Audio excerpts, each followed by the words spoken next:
Debate with Smruthi Paruthikkad. Special pleader നിയമനത്തിൽ തുടങ്ങി വിഴിഞ്ഞത്തിലെത്തി നിൽക്കുന്ന സർക്കാരിനെതിരായ വിവാദങ്ങളിൽ CPIM-ന് ഏകാഭിപ്രായമില്ലേ?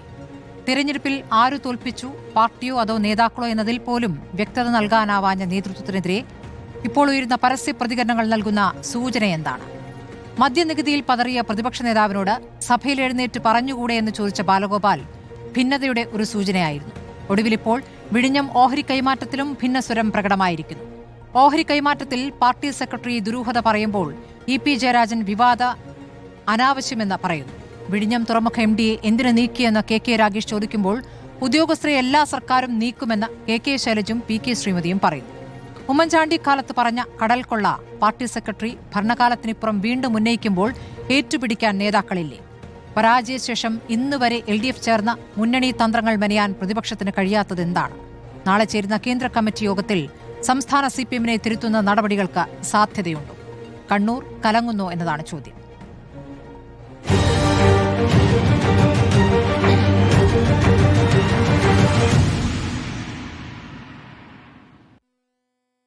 രാഷ്ട്രീയ നിരീക്ഷകരായ Shri Joseph C. Mathew, Shri N. Sreekumar, Shri NP Chekkutty, Shri George Podippara എന്നിവരാണ് ചർച്ചയിലുള്ളത്.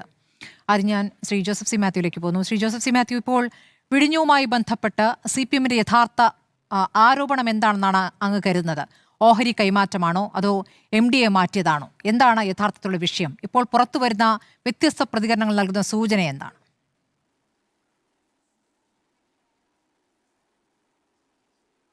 സ്മൃതി, യഥാർത്ഥത്തിൽ CPM-ന്റെ വിഷയം ഭരണമാറ്റം സംഭവിച്ചു എന്നുള്ളത് മാത്രമാണെന്നാണ് ഞാൻ വിചാരിക്കുന്നത്. അല്ലാതെ ഈ പറയുന്ന വിഷയങ്ങളിലൊന്നും CPM-ന് ഇപ്പോൾ ഉന്നയിക്കുന്ന വിഷയങ്ങളിലൊന്നും യാതൊരു മെറിറ്റും ഉണ്ടെന്ന് ഞാൻ കരുതുന്നില്ല. കാരണം ഈ ഓഹരി കൈമാറ്റത്തിനുള്ള വ്യവസ്ഥ ഇപ്പോൾ പലരും ചൂണ്ടിക്കാണിക്കുന്ന പോലെ അതിൻ്റെ ക്ലോസ് 5.3 എന്ന് പറയുന്ന കരാറിലെ വ്യവസ്ഥയിൽ തന്നെ വളരെ കൃത്യമായിട്ട് ഓഹരി കൈമാറ്റത്തിനുള്ള ഒരു അവകാശം കൺസെഷണർക്കുണ്ട് എന്ന് അവിടെ വ്യക്തമാക്കിയിട്ടുണ്ട്. അപ്പോൾ അത് 1-ാം വർഷമാണെങ്കിൽ 49% വരെ ഓഹരി വിൽക്കാം, അതിനുശേഷമാണ് 75% വരെയുള്ള ഓഹരി അവർക്ക് കൈമാറാം എന്നവിടെ വ്യക്തമാക്കിയിട്ടുണ്ട്. ഒരൊറ്റ നിബന്ധന മാത്രമേ ഉള്ളൂ, മുൻകൂർ അനുമതി അതോറിറ്റിയുടെ, അതായത് സംസ്ഥാന സർക്കാരിൻ്റെ ഉണ്ടാവണം. അങ്ങനെ മുൻകൂർ അനുമതി നിഷേധിക്കാൻ സംസ്ഥാന സർക്കാരിന് 2 കാരണങ്ങളേ ഉള്ളൂ. ഒന്ന് നാഷണൽ സെക്യൂരിറ്റിയാണ്, അത് കേന്ദ്ര സർക്കാരാവും പറയേണ്ടത്. മറ്റേത് പബ്ലിക് ഇൻട്രസ്റ്റിലായിരിക്കണം. അതെന്താണെന്ന് വിശദീകരിച്ച് അധികം താമസിക്കാതെ നമ്മൾ അതിൽ മറുപടി കൊടുക്കണം. ഇതാണ് വ്യവസ്ഥ. അപ്പോൾ ഇപ്പോൾ നമ്മൾ ആവർത്തിച്ച് നമ്മുടെ ഈ മലയാളം പത്രങ്ങളിലും പത്രസമ്മേളനങ്ങളിലും എല്ലാം ഇതിനെ എതിർക്കുന്ന നേതാക്കന്മാർ പറയുന്നത് ഓഹരി വിറ്റു എന്നാണ്. പക്ഷേ പ്രതിപക്ഷ നേതാവ് ശ്രീ പിണറായി വിജയൻ സെബിക്ക് അയച്ച കത്തിൽ ഓഹരി വിറ്റു എന്ന് പറയുന്നില്ല. ഓഹരി വിൽക്കാനായി നിങ്ങളെ സമീപിച്ചിരിക്കുന്ന ഈ സ്ഥാപനം, ഓഹരി വാങ്ങുന്ന സ്ഥാപനത്തിൻ്റെ ക്രെഡൻഷ്യല്, അതുകൊണ്ട് അത് വേണ്ട രീതിയിൽ അറിയിച്ചില്ല, പരസ്യത്തിന് മുമ്പ് അറിയിച്ചില്ല എന്നൊക്കെയാണ് പറയുന്നത്. അപ്പോൾ ഇതറിയാൻ വയ്യാതെ പറയുന്നതല്ല. ഓഹരി വിറ്റിട്ടില്ല, ഓഹരി വിൽക്കാൻ അവരാഗ്രഹിക്കുന്നു എന്നുള്ള കാര്യം അവർ പരസ്യപ്പെടുത്തിയിരിക്കുന്നു. അത് സംസ്ഥാന സർക്കാരിനോട് അത് അറിയിച്ചിരിക്കുന്നു, അതിന് അനുമതി ചോദിച്ചിരിക്കുന്നു. ഇതാണ് അതിൻ്റെ സ്ഥിതി എന്ന് പറയുന്നത്. ഈ വ്യവസ്ഥ സംസ്ഥാനത്തിന് ഹാനികരമാണെങ്കിൽ അതിനെ എതിർക്കേണ്ടിയിരുന്നത് കരാറിൽ അത് ഉൾപ്പെടുത്തുന്ന ഘട്ടത്തിലാണ്. കരാറിൽ അത് ഉൾപ്പെടുത്തുന്ന ഘട്ടത്തിൽ പല വിഷയങ്ങളിൽ എതിർപ്പ് CPM പറഞ്ഞിട്ടുണ്ട്. ഈ വ്യവസ്ഥയൊന്നും അല്ല എടുത്ത് പറഞ്ഞെങ്കിലും അഴിമതിയൊക്കെ പറഞ്ഞിട്ടുണ്ട്. പക്ഷേ കഴിഞ്ഞ 10 വർഷം ആ കരാറിൻ്റെ കാർമ്മിക സ്ഥാനം ഏറ്റെടുക്കുകയും അതിൽ അഭിരമിക്കുകയും അത് പ്രചരണം നടത്തുകയും ചെയ്ത CPM-ന്റെ ഇപ്പോഴത്തെ നേതൃത്വത്തിന് ആ കരാറിലെ ഒരു വ്യവസ്ഥയ്ക്കെതിരെ ഇപ്പോൾ രംഗത്ത് വരുന്നതിന് യാതൊരു ധാർമ്മികമായിട്ടുള്ള അവകാശവുമില്ല. അത് ജനം പുച്ഛിക്കുകയുള്ളൂ. അതാണ് അതിൻ്റെ വസ്തുത. എന്ന് മാത്രമല്ല, അവിടെ ഗ്രൗണ്ടിൽ അതിൻ്റെ യഥാർത്ഥ തിക്തഫലം അനുഭവിക്കുന്ന മത്സ്യത്തൊഴിലാളികളായിട്ടുള്ള ആൾക്കാർ, അവർക്ക് പലർക്കും 1 ടൈം സെറ്റിൽമെൻ്റായിട്ട് അവരുടെ തൊഴിൽ നഷ്ടപ്പെടുന്നതിന് പാരിതോഷികം എന്നുള്ള രീതിയിൽ 2-3 ലക്ഷം രൂപ കൊടുത്ത് ഈ കമ്പനി അവരെ ഒഴിവാക്കിയിട്ടുണ്ട്. അങ്ങനെ ഒരു 1 ടൈം സെറ്റിൽമെൻറ്റ് കൊടുക്കുമ്പോൾ അവരുടെ ഉപജീവനം നഷ്ടപ്പെടുന്നു എന്നുള്ളത് അംഗീകരിക്കപ്പെട്ട കാര്യമാണ്. അതിനെതിരെ സമരത്തിനിറങ്ങിയ, വീട് നഷ്ടപ്പെടുന്നതിനെതിരെ സമരത്തിനിറങ്ങിയ തദ്ദേശവാസികളായിട്ടുള്ള മത്സ്യത്തൊഴിലാളികൾക്കെതിരെ BJPയോട് ചേർന്ന് ലോങ് മാർച്ച് നടത്തുകയും രാജ്യത്തിൻ്റെ വികസനത്തിനെതിരെ നിൽക്കുന്ന വിദ്രോഹ ശക്തികൾ എന്ന് വിളിക്കുകയും ചെയ്ത ശേഷം ഇപ്പോൾ വന്നിട്ട് ഇങ്ങനത്തെ സാങ്കേതികമായിട്ടുള്ള കാര്യങ്ങൾ പറയുന്നത് ജനത്തിന് ബോധ്യപ്പെടില്ല എന്നുള്ളത് ഒരു കാര്യം. രണ്ടാമത് ശ്രീ തോമസ് ഐസക്കൊക്കെ പറയുന്ന ക്ലോസ് 5.9 ഉണ്ട്. അതെന്ന് പറയുന്നത് ഇതിൻ്റെ 250 കിലോമീറ്റർ പരിധിയിൽ മറ്റൊരു പോർട്ടിൻ്റെ താല്പര്യമുള്ളവർ, അതായത് ഈ കൺസെഷണർക്കോ അവരുമായിട്ട് അസോസിയേറ്റ് ചെയ്യുന്നവർക്കോ 250 കിലോമീറ്റർ ദൂരപരിധിക്കുള്ളിൽ വേറൊരു പോർട്ടിൽ 25% കൂടുതൽ സ്റ്റേക്ക് വരാൻ പാടില്ല എന്ന ഒരു വ്യവസ്ഥയുണ്ട്. ഈ MSC എന്ന് പറയുന്ന ഇപ്പോൾ വാങ്ങാൻ ഉദ്ദേശിക്കുന്ന MSC അല്ല, അതിൻ്റെ ഒരു സബ്സിഡറിയാണ് വാങ്ങുന്നത് എങ്കിലും അവർ അതിൽ ബന്ധപ്പെട്ടതാണ്. അവർക്ക് ഈ 250 കിലോമീറ്റർ പരിധിയിൽ വേറെ തൂത്തുക്കുടിയിലോ ഒക്കെ അതിൽ താല്പര്യങ്ങൾ അവർക്ക് സ്റ്റേക്ക് ഉള്ളത് കൊണ്ട് ഇത് കരാറിൻ്റെ വ്യവസ്ഥയുടെ ലംഘനമാണെന്നാണ് പറയുന്നത്. യഥാർത്ഥത്തിൽ 2021 ജൂണിലാണെന്ന് തോന്നുന്നു, 2021 കൊളംബോയുടെ വെസ്റ്റ് ഇൻ്റർനാഷണൽ ടെർമിനലിൻ്റെ 51% സ്റ്റേക്ക് അദാനി പോർട്സ് വാങ്ങിയതാണ്. ഇത് തമ്മിൽ 135 നോട്ടിക്കൽ മൈൽ വ്യത്യാസമേ പോർട്ടുള്ളൂ, കര തമ്മിലുള്ളൂ. ആ പോർട്ടിൻ്റെ അതിർത്തി പോലുമല്ല എന്ന് പറഞ്ഞാൽ 250 കിലോമീറ്ററാണ്. അപ്പോൾ ഇത് അന്ന് ഈ ഇടത് സർക്കാർ ഇരിക്കുമ്പോൾ ഇവിടുത്തെ പ്രധാനപ്പെട്ട കൺസെഷണർ തന്നെ ഈ ദൂരപരിധിക്കുള്ളിൽ വേറൊരു പോർട്ടിൻ്റെ സ്റ്റേക്ക്, അതും 51% കൺട്രോളിങ് സ്റ്റേക്ക് വാങ്ങിയപ്പോൾ ഇതിനെക്കുറിച്ച് ഒരു പ്രതിഷേധവും ഈ സർക്കാരിൽ നിന്നും ഉണ്ടായില്ല. അപ്പോൾ ഇത് മുഴുവൻ ഇപ്പോൾ ഇതിൻ്റെ അകത്തുനിന്ന് ചകഞ്ഞെടുത്തുകൊണ്ട് വന്ന് ഇത് മുഴുവൻ നഷ്ടപ്പെട്ട ഒരവസരം 10 വർഷം ന്യായീകരിച്ചത് കൊണ്ട് ഇനിയിപ്പോൾ അത് നമ്മൾ നഷ്ടപ്പെടുത്തേണ്ടതില്ല എന്ന് പറഞ്ഞ് നമ്മൾ സാധാരണ പറയുന്ന ഒരു ഉളുപ്പും ഇല്ലാതെ ഇതിനെ എതിർക്കാൻ വരുന്നു എന്നല്ലാതെ ഇതിലൊരു കാര്യവുമില്ല. മൂന്നാമത്തെ കാര്യമാണ് നിങ്ങൾ പറഞ്ഞ ദിവ്യ എസ്.ഐയുടെ കാര്യം. നമ്മൾ KK രാഗേഷ് അവർ ഒരു സൗഹൃദത്തിൻ്റെ പുറത്ത് ദിവ്യയെ മാറ്റുമ്പോൾ ഒരു പരിഭവം പറഞ്ഞു, രാകേഷിനെ ഇവിടുന്ന് മാറ്റിയപ്പോൾ ദിവ്യയും പറഞ്ഞിരുന്നു. അങ്ങനെയാണെന്ന് വിചാരിച്ചാൽ അങ്ങനെയല്ല. ഇത് ഇന്നത്തെ ദേശാഭിമാനി ദിനപത്രത്തിലും സംസ്ഥാന സെക്രട്ടറി MV ജയരാജൻ എഴുതുന്നതിൽ ദിവ്യ എസ്.ഐയെ മാറ്റിയതിനെക്കുറിച്ചുള്ള ഒരു പരാമർശം മാധ്യമങ്ങൾ പോലും ഉന്നയിക്കുന്ന നിലയുണ്ടായി എന്നൊക്കെ എഴുതിയിട്ടുണ്ട്. അപ്പോൾ എന്താണ് പറയേണ്ടതെന്നറിയില്ല. അവിടെ ഉണ്ടാകുന്ന എല്ലാ മാറ്റങ്ങളെക്കുറിച്ചും എന്തെങ്കിലുമൊക്കെ പറയുക എന്നല്ലാതെ ഇതിൽ എന്തെങ്കിലും വസ്തുതയുള്ളതായിട്ട് എനിക്ക് മനസ്സിലാകുന്നില്ല. എല്ലാ നേതാക്കൾക്കും ഒരേ സ്വരമില്ലല്ലോ. 15 വർഷത്തേക്ക് മാത്യു, ഇപ്പോൾ ദിവ്യ എസ്.ഐയുടെ വിഷയം എടുത്ത് ഉപയോഗിച്ചില്ല, എല്ലാ നേതാക്കളും ഒരേ സ്വരമില്ല എന്ന് പറയുമ്പോൾ ആ എതിർ ശബ്ദങ്ങൾ വരുന്നത് കണ്ണൂരിൽ നിന്നാണ്. PK ശ്രീമതി KK ശൈലജ ഒരു ഉദ്യോഗസ്ഥയെ മാറ്റുന്നത് ഇത്ര വലിയ ബഹളം വെക്കേണ്ട കാര്യമാണോ എന്ന് ചോദിക്കുകയാണ്. ശരിയാണ് സ്മൃതി, അതാണ് എൻ്റെ യഥാർത്ഥ വിഷയം. അതായത് ഇതൊരു പ്രോക്സി വാറാണ്, ഒരു നമ്മൾ നിഴൽ യുദ്ധം എന്നൊക്കെ പറയുന്നത് പോലെ ഒരു കാര്യമാണ്. പാർട്ടിക്കകത്ത് നമുക്കറിയാം, കഴിഞ്ഞ കുറേ നാളുകളായിട്ട് പാർട്ടി സെക്രട്ടറി ആയാലും മുഖ്യമന്ത്രി ആയാലും ഒരേ ആൾ തന്നെയാണ്. അപ്പോൾ അവിടെ MV ഗോവിന്ദൻ ഇരിക്കുമ്പോൾ അദ്ദേഹം ആകെപ്പാടെ ഗോവിന്ദ മാഷ് ചെയ്യുന്നത് വീണയെ ന്യായീകരിക്കാം, ഇത്ര വലിയ പ്രശ്നങ്ങൾ ന്യായീകരിക്കാമെങ്കിൽ പിന്നെ ശൈലജയ്ക്ക് ഒരു സീറ്റും കൂടി ആയിക്കൂടെ എന്നേറിയ കാര്യം. അതൊഴിച്ചു കഴിഞ്ഞാൽ ബാക്കി എല്ലാം തീരുമാനമെടുക്കുന്നത്, കോറായിട്ടുള്ള തീരുമാനങ്ങളെല്ലാം വരുന്നത് ഒരു വ്യക്തിയിൽ നിന്നായിരുന്നു, പാർട്ടിയിലായാലും സർക്കാരിലായാലും എന്ന് നമുക്കറിയാം. അപ്പം നേരിട്ടത് പറയാനുള്ളൊരു ബുദ്ധിമുട്ട് ഇവർക്ക് പലർക്കും ഉണ്ട്. വർഷങ്ങളായി അങ്ങനെ വിധേയരായി നിന്നതിൻ്റെ ഒരു പ്രശ്നമാണ്. അപ്പോൾ അവരത് പറഞ്ഞു തുടങ്ങുന്നു എന്നുള്ളതാണ് ഇതിലെ പ്രധാനപ്പെട്ട കാര്യം. അവരതുകൊണ്ട് ആദ്യം നിഴലിനെ അടിക്കുന്നു എന്ന് മാത്രം നമ്മൾ വിചാരിച്ചാൽ മതി. അതുകൊണ്ട് ഈ വിഷയങ്ങളൊക്കെ പറയാം. അല്ലെങ്കിൽ ഇപ്പോൾ ദിവ്യ എസ്.ഐയെ മാറ്റിയതിനെക്കുറിച്ചൊരു കമൻറ്റ് രാകേഷോ വേറെ ഏതെങ്കിലുമോ നേതാക്കൾ പറഞ്ഞു, അതിനെക്കുറിച്ച് ഇവരെല്ലാം പ്രതികരിക്കേണ്ട കാര്യം എന്താ? അതങ്ങ് വിട്ടാൽ പോരെ? അതിലെന്ത് ഈ വർഗ താല്പര്യമാണ് ഇരിക്കുന്നത്? ഈ വർഗശത്രു, വർഗവഞ്ചകർ, ഇതൊക്കെയാണല്ലോ ഈ പറയുന്നത്. ഇതിലെന്ത് താല്പര്യമുള്ളത്? ഇപ്പോൾ അതെടുത്ത് പരസ്യമായിട്ടിട്ട് ഒരു അടിക്കുക എന്ന് പറയുന്നത് മറ്റ് പല താല്പര്യം, ഞാനൊന്ന് അടിച്ചു എന്നുള്ളത് പരസ്യമായി രേഖപ്പെടുത്താൻ വേണ്ടി അവർ ചെയ്യുന്ന ഒരു അഭ്യാസം എന്നല്ലാതെ അതിൽ കാര്യമൊന്നുമില്ല.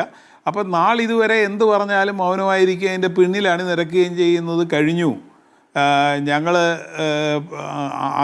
ആ ഒരു നിലപാടിൽ നിന്ന് അല്പം മാറി നിൽക്കുന്നു എന്ന് പറയുകയാണ് ചെയ്തത് എന്നാണ് ഞാൻ വിചാരിക്കുന്നത്. ഈ വിഷയങ്ങളിലെല്ലാം ഒരു വ്യത്യസ്ത നിലപാട് അവർ സ്ട്രൈക്ക് ചെയ്യുന്നു, അവരത് പറയുന്നു. അത് കണ്ണൂരിൽ നിന്ന് തന്നെ പറയുന്നു എന്നുള്ളത് കണ്ണൂർ രൂപപ്പെട്ടിട്ടുള്ള വലിയ അസ്വസ്ഥതകളുടെ ഒരു ഒരു പ്രകടമായ ഭാവമാണ് എന്നുള്ള കാര്യത്തിലും എനിക്ക് സംശയമില്ല.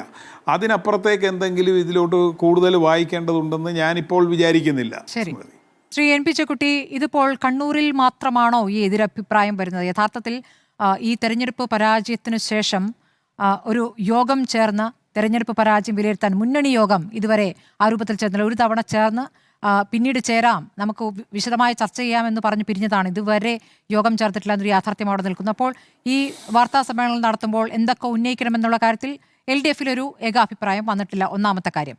ഇനി പാർട്ടിക്കകത്തെ കാര്യങ്ങൾ വരികയാണെങ്കിൽ പിണറായി വിജയനോട് എണീറ്റ് എന്തെങ്കിലും ഒന്ന് പറഞ്ഞുകൂടെ എന്ന് ബാലഗോപാൽ ചോദിക്കുന്ന അടക്കം നമ്മൾ സഭയിൽ കാണുകയാണ്. അപ്പോൾ പിണറായി വിജയൻ എന്ന ചോദ്യം ചെയ്യപ്പെടാത്ത നേതാവ് ഇപ്പോൾ ചോദ്യം ചെയ്യപ്പെട്ടു തുടങ്ങിയിരിക്കുന്നു. ഇനി നാളെ തുടങ്ങാനിരിക്കുന്ന കേന്ദ്ര കമ്മിറ്റിയും പ്രധാനമാണെന്നാണ് ഞാൻ കരുതുന്നത്. അതിനു മുന്നോടിയായി ഇവിടെ മറ്റൊരു ചേരി ഇപ്പോൾ രൂപപ്പെടുന്നു. അത് വലിയ ശക്തമായ രൂപത്തിലേക്കൊന്നും വളർന്നിട്ടില്ല എങ്കിലും പരസ്യ പ്രതികരണങ്ങളിലേക്ക് കടക്കുന്നു. അത് നൽകുന്ന സൂചന എന്താണ് ശ്രീ എൻ പി ചെക്കുട്ടി? അല്ല, കണ്ണൂരുണ്ടായിരിക്കുന്ന വികസനങ്ങൾ സത്യത്തിൽ വളരെ പ്രധാനമാണ് എന്ന് കരുതുന്ന ഒരാളാണ് ഞാൻ. ഒന്നാമത്തെ കാരണം, കണ്ണൂർ എന്ന് പറയുന്നത് ഇന്ത്യയിൽ തന്നെ CPMൻ്റെ ഏറ്റവും ശക്തമായിട്ടുള്ള യൂണിറ്റുള്ള, ഏറ്റവും ശക്തമായ ഘടകമുള്ള ഒരു പാർട്ടിയാണ്. വളരെ സോളിഡായിട്ടൊരു പൊളിറ്റിക്കൽ ഫോർമേഷനായിരുന്നു കണ്ണൂരിലുണ്ടായിരുന്നത്. അവിടെയാണ് CPMൻ്റെ ഏറ്റവും കരുത്തരായിട്ടുള്ള പോളിറ്റ് ബ്യൂറോ നേതാക്കന്മാർ.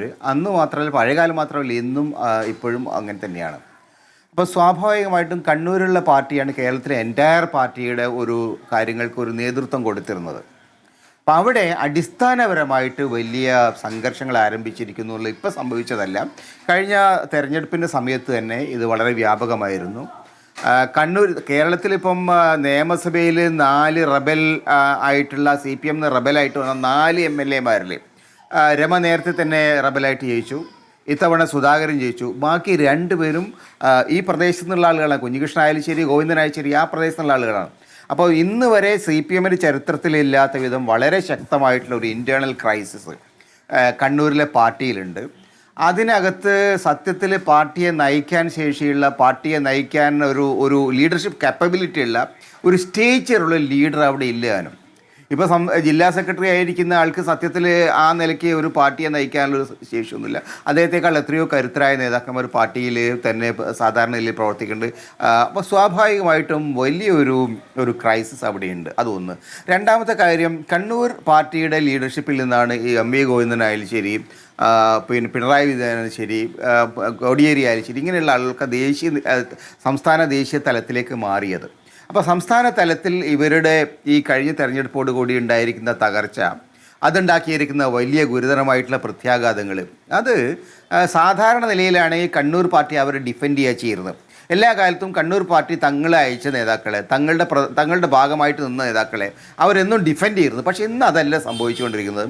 കണ്ണൂർ പാർട്ടി തന്നെയാണ്, കണ്ണൂരിലെ അണികളാണ് ഇവരെ കൈവിട്ടിരിക്കുന്നത്. അത് ഗോവിന്ദനായാലും ശരി, പിണറായി വിജയനായാലും ശരി, അവരുടെ കൂടെ നിൽക്കുന്ന ആളുകളായാലും ശരി, അവർ ആ പാർട്ടി കൈവിടുകയാണ്. അപ്പോൾ അതിൻ്റെ ഏറ്റവും വലിയ പ്രത്യാഘാതം വരാൻ പോകുന്ന നാളത്തെ കമ്മിറ്റിയിൽ മാത്രമല്ല, ഇവരുടെ ദേശീയ എക്സ്പാൻഡഡ് ആയിട്ടുള്ള സ്റ്റേറ്റ് കമ്മിറ്റി യോഗമുണ്ട്.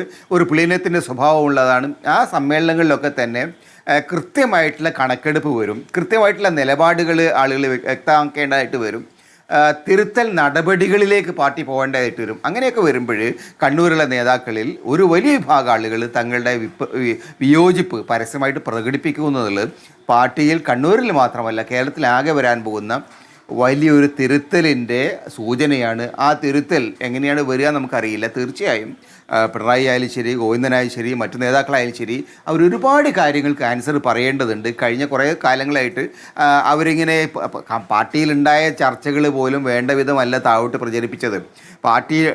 പാർട്ടി കമ്മിറ്റികളിലുണ്ടായിരുന്ന സ്വയം വിമർശനത്തിന് അതിൻ്റെ ആ ഒരു ഇൻറ്റൻസിറ്റി, അതിന് ശക്തി പൂർണ്ണമായിട്ടും മറച്ചു വെച്ചുകൊണ്ടാണ് MV ഗോവിന്ദൻ പത്രസമ്മേളനം നടത്തിയത്. സ്വാഭാവികമായിട്ടും അതിനോടുള്ള വിയോജിപ്പ് ആളുകൾക്കുണ്ട്. ഇതൊക്കെ നോക്കി നമുക്ക് മനസ്സിലാക്കുന്നത് CPMനകത്ത് ഇപ്പോൾ സംഭവിച്ചുകൊണ്ടിരിക്കുന്ന തിരുത്തൽ പ്രക്രിയ പാർട്ടി നേതാക്കൾ എങ്ങനെ വിചാരിച്ചു കഴിഞ്ഞാലും ശരി അവരുടെ നിയന്ത്രണത്തിൽ നിൽക്കാൻ കഴിയാത്ത വിധം അത് വളരെ വളരെ ശക്തമായിട്ട് ഒരു കൊടുങ്കാറ്റായിട്ട് പാർട്ടിയിൽ ആഞ്ഞടിക്കും എന്ന് ഞാൻ കരുതുന്നത്. അതിൻ്റെ സൂചനകളാണ് ഇപ്പം പിന്നെ പാർട്ടിയിലെ കണ്ണൂരെ പ്രധാനപ്പെട്ട കേന്ദ്ര കമ്മിറ്റി മെമ്പർമാരടക്കമുള്ള ആളുകൾ ശക്തമായിട്ട് ഉന്നയിക്കുന്നത്. ഈ പറയുന്ന ആളുകളൊക്കെ തന്നെ കേന്ദ്ര കമ്മിറ്റി മെമ്പേഴ്സാണ്. അപ്പോൾ സ്വാഭാവികമായിട്ട് വളരെ ഗുരുതരമായിട്ടുള്ള ഒരു പ്രതിസന്ധിയിലേക്ക് ആ പാർട്ടി പോവുകയാണ് എന്നാണ് നമ്മൾ മനസ്സിലാക്കേണ്ടത്.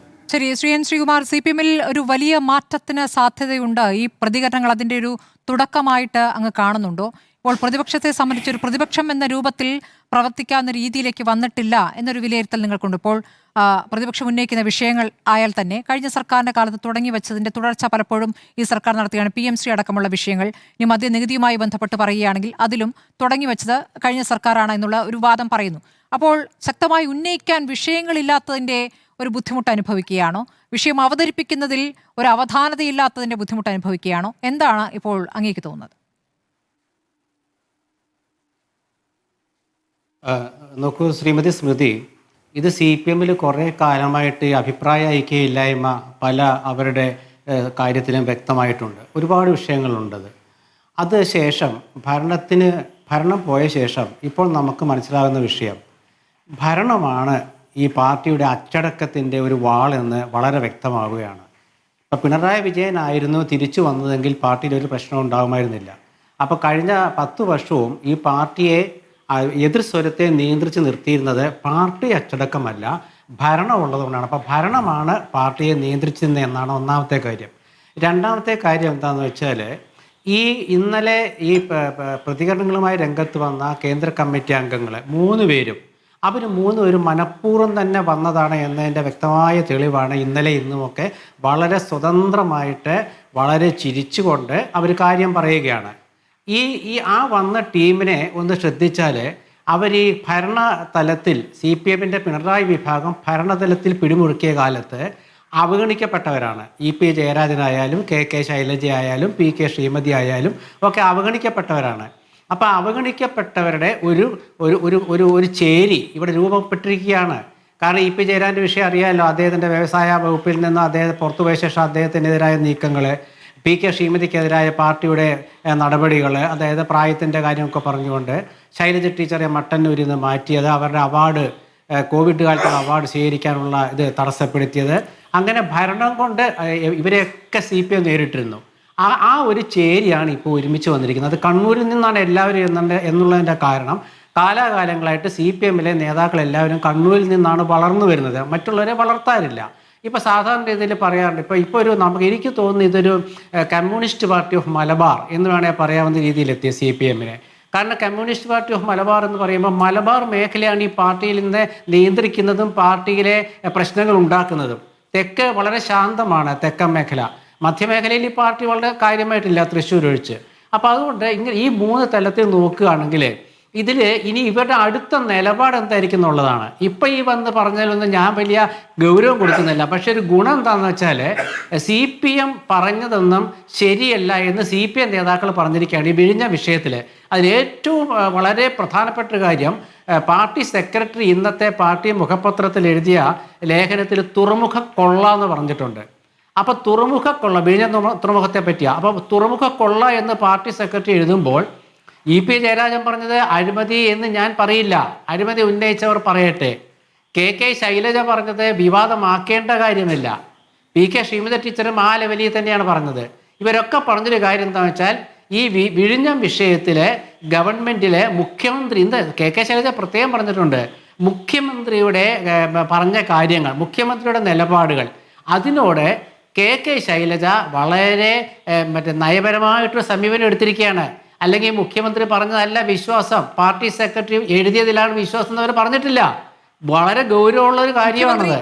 പക്ഷെ ഈ ഗൗരവമൊക്കെ എന്ന് പറയുന്നത് ഇപ്പം കിട്ടിയ അവസരത്തിൽ മുഖ്യമന്ത്രി പറഞ്ഞതിനോട് വിശ്വാസമുണ്ടെന്ന രൂപത്തിൽ പറഞ്ഞു. ഇപ്പോൾ കേട്ടില്ല, KK രാഗേഷ് പറഞ്ഞ കാര്യത്തിലാണ് ശൈലജ പ്രതികരിച്ചത് അല്ലേ? അതെ അല്ല, KK രാഗേഷ് പറഞ്ഞ കാര്യമാണെങ്കിൽ ഇത് കേൾക്കുന്നവർക്ക് അറിയാമല്ലോ. ഇപ്പം വിഴിഞ്ഞം എന്ന് പറയുന്ന വിവാദമാക്കേണ്ട അതിലൊരു പ്രധാനപ്പെട്ട കാര്യം ഞാൻ പറയാം. ഈ ദിവ്യ SIയുടെ കോൺഗ്രസ് നേതാവ് KS ശബരിനാഥൻ്റെ ഭാര്യയും മുൻ കോൺഗ്രസ് നേതാവ് മുൻ മന്ത്രിയായിരുന്ന പരേതനായ G കാർത്തികേയൻ്റെ മരുമകളുമാണല്ലോ. അപ്പോൾ ദിവ്യ എസ് അയ്യരെ ചാരിക്കൊണ്ട് ദിവ്യ എസ് അയ്യർക്ക് വേണ്ടി CPM ഒരു വിഭാഗം രംഗത്ത് വരുന്നു. അത് ശബരിനാഥനെതിരായിട്ടൊരു ചെറിയൊരു ഓളമൊക്കെ ഉണ്ടാക്കാമെന്നൊക്കെ ഒരു പക്ഷേ KK രാഗേഷ് ധരിച്ചു കാണും. പക്ഷെ വന്നതെന്താ തിരിച്ചടിയാണ്. എന്താണ്? ദിവ്യ എസ് അയ്യരെ മാറ്റിയത് വിവാദമാക്കേണ്ട എന്ന് പറഞ്ഞതിൻ്റെ അർത്ഥം എന്താണ്? അത് മുഖ്യമന്ത്രിക്കുള്ള പരോക്ഷമായ സപ്പോർട്ടല്ലേ? കാരണം മുഖ്യമന്ത്രി എന്താ പറഞ്ഞത്? കണ്ണൂർ വിഴിഞ്ഞം വിഷയത്തിൽ പാർട്ടിയുടെ കണ്ണൂർ സെക്രട്ടറിക്ക് എന്താ ഇത്ര വലിയ താല്പര്യം എന്നാണ് ചോദിച്ചത്. അതിൻ്റെ പിറ്റേന്നാണ് KK രാഗേഷിൻ്റെ ഫേസ്ബുക്ക് പോസ്റ്റ് വന്നത്. അതിൻ്റെ പിറ്റേന്നാണ് KK ശൈലജയും PK ശ്രീമതിയും ഒക്കെ ഇത് വിവാദമാക്കണ്ട, മാത്രമല്ല ദിവ്യ എസ് അയ്യരെ മാറ്റുന്നത് ഒരു ഗവൺമെൻറ് എന്ന ഉദ്യോഗസ്ഥരെ മാറ്റും. ഇതൊക്കെ ഇവരെന്തിനു പറയുന്നു? ഇത് പറയേണ്ടത് VD സതീശനും കോൺഗ്രസ് നേതാക്കളും അല്ലേ പറയേണ്ടത്. പക്ഷെ പറഞ്ഞത് KK ശൈലജമായതുകൊണ്ട് VD സതീശൻ്റെ നിലപാടുകൾക്ക് CPM ഒരു വിഭാഗം പരോക്ഷ പിന്തുണ നൽകിയതോടെ ഒരു കാര്യം ജനങ്ങൾക്ക് തീരുമാനിക്കാം. എന്താണ്? VD സതീശനെ മാത്രമേ വിശ്വസിക്കാൻ പറ്റുള്ളൂ, CPM പറയുന്നതിനെ വിശ്വസിക്കാൻ പറ്റില്ല എന്നുള്ള വ്യക്തമാക്കിയിരിക്കുകയല്ലേ. ഇത് ഞാൻ ഉണ്ടാക്കി പറയുന്നില്ലല്ലോ, നമ്മുടെ മുമ്പിൽ തെളിവ് കിടക്കുകയല്ലേ. ഒറ്റ വിഷയമേ ഉള്ളൂ. അതായത് ദിവ്യ എസ് അയ്യരെ മാറ്റിയത് വിവാദമാക്കണ്ട എന്ന് പറഞ്ഞതിൻ്റെ അർത്ഥം അത് KK രാഗേഷിനുള്ള മറുപടിയാണ്. KK രാഗേഷിനുള്ള മറുപടി എന്ന് വെച്ചാൽ അത് പിണറായി വിജയനും ഗോവിന്ദൻ മാഷോടുള്ള മറുപടി തന്നെയാണ്. സംശയമില്ലാത്ത കാര്യമാണത്. പിന്നെ നമ്മുടെ മുൻ ധനമന്ത്രി ബാലഗോപാലെ സഭയിലെ വളരെ രൂക്ഷമായി പ്രതികരിച്ചിട്ട് ലീഡർ ഓഫ് ഓപ്പോസിഷൻ എന്താണ് പ്രതികരിക്കാത്തത്, മിണ്ടണ്ടേ എന്നൊക്കെ ചോദിക്കുമ്പോൾ സഖാവെന്ന് അവിടെ അല്ല അദ്ദേഹം പറഞ്ഞത്, ലീഡർ ഓഫ് ഓപ്പോസിഷൻ എന്നാണ് പറഞ്ഞത്, സഖാവെന്നല്ല പറഞ്ഞത്, സാർ എന്നാണ് പറഞ്ഞത്. അപ്പോൾ ഇവരിലെ ഒരുപാട് വിഷയങ്ങൾ ഇതിൽ കറങ്ങി തിരിഞ്ഞ് കിടക്കുന്നുണ്ട്. പക്ഷെ ഇത് പൂർണ്ണമായിട്ട് വരണം എന്നുണ്ടെങ്കിൽ ഇതിലൊരു മുഴുവൻ, അതായത് കേരളം മുഴുവൻ ഇവരുമായി ബന്ധപ്പെട്ട വിഷയങ്ങളിൽ പ്രതികരണങ്ങൾ ഉണ്ടാകണം. അങ്ങനെ പ്രതികരണങ്ങൾ ഉണ്ടാകുമെന്ന് എനിക്ക് ഇപ്പം തോന്നുന്നില്ല. പക്ഷേ അങ്ങനെ തോന്നുന്നൊരവസ്ഥ വരികയാണെങ്കിൽ അത് പാർട്ടിയിൽ വലിയ പ്രശ്നമാകും. കാരണം എന്താ വെച്ചാൽ ഇപ്പോഴത്തെ പാർട്ടിയുടെ എല്ലാ ജില്ലാ സെക്രട്ടറിമാരും പിണറായി വിജയനോട് ആഭിമുഖ്യം പുലർത്തുന്നവരാണ്, ഗോവിന്ദൻ മാഷോടും. അപ്പോൾ ഗോവിന്ദൻ മാഷ് പിണറായി വിജയൻ ചേരിയെ എതിർക്കുന്നത് മുൻ ഭരണകാലത്ത് അവഗണിക്കപ്പെട്ട നേതൃനിരയാണെന്നുള്ള നിസ്സാര കാര്യമല്ല. അന്ന് ജില്ലാ തലങ്ങളിൽ അവഗണിക്കപ്പെട്ട നേതൃനിര കൂടി ഇവർക്കൊപ്പം ചേരുകയാണെങ്കിൽ CPM നമ്മൾ വിചാരിക്കാത്ത പോലത്തെ കാര്യങ്ങൾ വരും. അതിൽ വേറൊരു വിഷയം എന്താണെന്ന് വെച്ചാൽ ഇപ്പോൾ കോൺഗ്രസ്സിലെ ഒരുപാട് നിയമന കാര്യങ്ങളും അതുപോലെ ഓരോ ദിവസവും വിവാദം എന്നൊക്കെ പറഞ്ഞ് ഇവർ തന്നെയാണ് പ്രശ്നങ്ങൾ ഉണ്ടാക്കിയത്. അപ്പോൾ മാത്രമല്ല പത്രങ്ങളും ഒരു പ്രതിപക്ഷ മനോഭാവത്തോടെയാണ് പത്രങ്ങളും ചാനലുകളും ഏത് കാലത്തും പെരുമാറുക. അപ്പോൾ ആ പ്രതിപക്ഷ ധർമ്മത്തോടെ പത്രങ്ങളും മാധ്യമങ്ങളും ഒക്കെ UDFനെയും മുഖ്യമന്ത്രിയുടെ നടപടികളെയും കടന്നാക്രമിക്കുമ്പോൾ VD സതീശൻ്റെ നിലപാടാണ് ശരിയെന്ന ഒരു കൂട്ടർ CPM തന്നെ പറയുന്നത്. പിന്നെ എന്തിനാണ് നിങ്ങൾ ബഹളം വെക്കുന്നത് എന്ന് മറിച്ച് ചോദിക്കാൻ UDFന് അവസരം കൈവന്നിരിക്കുകയാണ്. അത് ശ്രീമതി ടീച്ചറാണോ ശൈലജ ടീച്ചറാണോ എനിക്കറിയുന്നത് പറഞ്ഞു കേട്ടു. ഇത് UDFന് ഗുണകരമായി തീരുമെന്ന് പാർട്ടിയിലെ അനൗദ്യോഗികമായിട്ട് ആരോ പറഞ്ഞത്, അത് അവർ പരസ്യമായി പറഞ്ഞതല്ല. അതായത് ഇപ്പോൾ CPM നടക്കുന്ന ഈ വിവാദം UDFന് ഗുണകരമാകുന്ന പറഞ്ഞിരിക്കുകയാണ്. അത് വളരെ വ്യക്തമല്ലേ ശ്രീമതി സ്മൃതി? കാരണം എന്തിനാണ് ഇവർ 3 പേരും ചാനലുകളെ കണ്ടത്? ഇവർക്ക് ഒഴിഞ്ഞു മാറി പോകാമായിരുന്നല്ലോ. അപ്പോൾ ഒഴിഞ്ഞു മാറി പോകാതെ അവർ മാത്രമല്ല, അവർ ദിവ്യ എസ് അയ്യരുടെ പേര് പ്രത്യേകം പറഞ്ഞു. അതിന് പ്രത്യേക കാരണമുണ്ടല്ലോ. കാരണം നേരത്തെ ശ്രീ ജോസഫ് C. മാത്യു പറഞ്ഞ പോലെ കർണൻ ഒക്കെ പറഞ്ഞൊരു പുകഴ്ത്തലും അതൊക്കെ വ്യക്തിപരമായ കാര്യങ്ങളാണെങ്കിൽ പോലും അന്ന് അതും ഒരു വിവാദം ഉണ്ടാക്കിയിരുന്നു.